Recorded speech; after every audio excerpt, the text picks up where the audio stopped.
Представя ви един за мен много ценен и интересен експонат. Виждате, това е една малка кутийка с надпис Идеал.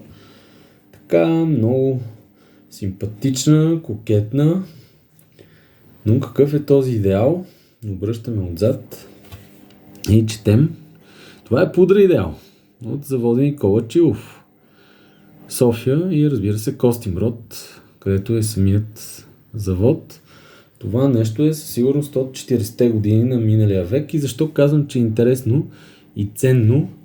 Защото това е неизползвана пудра.